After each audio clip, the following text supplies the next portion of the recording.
Grabe. Ano da? Nabaha. Plastic. Oy, kaarte ng cover. Cover lang talaga yun.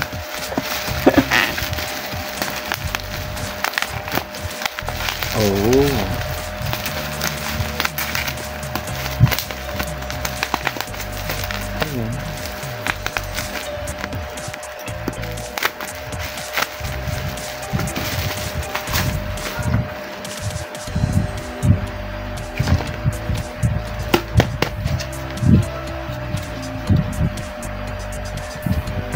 Totoo.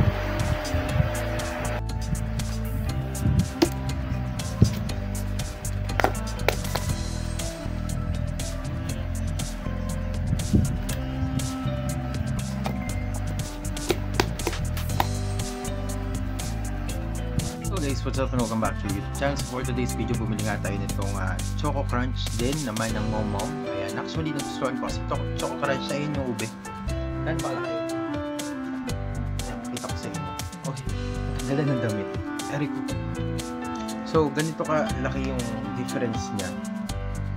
Ang laki talaga ng difference. Ito, alam niyo yun, no? Ayun.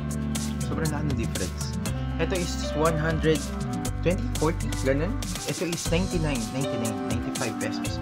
So, para sa akin, kung bibili lang kayo, ganito lang. Upgrade din na sa ganito or kahit 160 to. Hindi hamak na mas malaki kaysa dito. Ito kasi para siyang ano, alam niyo yung mga ice cream na naka-jar na maliit. Ganito, ganun siya kalaki. Kung mabibili nyo. Kasi iba kasi pag hawak nila, parang ang laki din, no? Pero pagka hawak mo na, pagka nakita mo in person, ang liit niya. Para siyang cup lang talaga. Mataba lang siya ng konti. Konting-konti lang.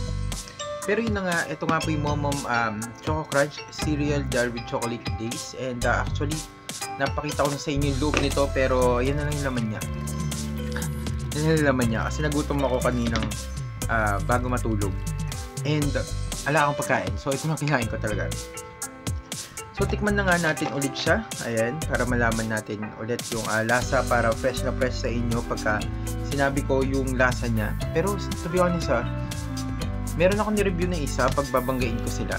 And konti lang kakainin natin dito kasi pagbabanggain ko pa nga sila. So abangan nyo nga yung Honu at saka yung Momom. Dalawang sikat na cereal dito ngayon sa may Pilipinas. And tignan natin kung ano mas masarap. Kakakain ko lang nung isa. Kaka-video ko lang nung isa to. So ito naman ulit ang kakainin natin. Ayan, itong Momom. Ayan, Choco Crunch.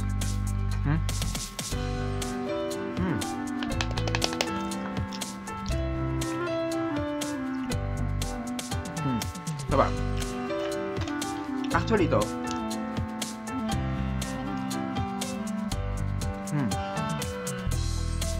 actually chocolate nito may pagka-minty, may hint siya ng konting mint yung lasa niya. Itong Momom Choco Crunch na to, may konting mint yung lasa niya, pero hindi siya minty na as in talagang malamig sa bibig. Chocolate siya pero may mint, parang gano'n. May nalasahan kasi kung ganito, yung chocolate bar with mint. Ganun yung lasa niya. So siguro yung ate ko magugustuhan to, pero ako nasa ano lang siya, baka nasa 6 lang to for me. Pero masarap din siya guys. I mean, masarap din to. Pero for 90 plus pesos, ito ba yung gusto kong bilhin sa Momom? I think mas gusto ko yung ube. Ito, mas gusto ko to. Wala na laman to guys. Wala nang laman. So, for reference na lang to. Mas gusto ko yung lasa nito kaysa dito. Ito kasi nakaka-addict talaga siya. As in, 10 out of 10 talaga to. I mean, pag kumain ka nito, ayan, parang gusto mo na ubusin lahat agad. Kesa dito. Ito kasi, kaya kong itira to. Kaya kong kainin to for 3 days. Ganon. Kahit ganito siya kaliit, kaya kong utay-utayin to. Kasi hindi ako nagkikrave masyado dito. Pero dito talaga, 1 day lang talaga umaabot sa akin to. So, mas gusto ko to. Pero, 6 lang siya kasi hindi siya... I mean, mahilig ako sa chocolate. Pero hindi ko siya ganun ka-type. Itong sa may Momom Choco Crunch. Sorry Momom pero real talk lang. Legit lang. So, para sa akin, kung worth it ba itong bilhin? Ayan, mas worth it itong bilhin. itong Momom na Ube Crunch. Kung mahilig din kayo sa ube, then magugustuhan yung Ube Crunch. Sobra. Kasi ako mahilig din ako sa ube. Pero, etong kung mahilig kayo sa chocolate, pwede nyo retry guys. Ibibigay ko din yung link down below. Pero, para sa akin, nasa 6 lang talaga yung lasa niya. Pero kung mahilig kayo sa mga minty something ganun. Medyo kalasa. Medyo lang huwag nyong expect na medyo kalasa siya na may milk na chocolate. Yun. So, para sa akin, bibili pa ba ako nito? I don't think so. Pero yung ano na lang, yung ube na lang. Or yung isa, try ko rin isa. And hintayin nyo yun. Kasi, may isa pang flavor to, yung rainbow something yata. Rainbow nga ba? O yung ano, basta yung white chocolate, ganun. Yun yung ano, yung itatry natin next. So, hintayin nyo po yun. Pero yun na nga guys.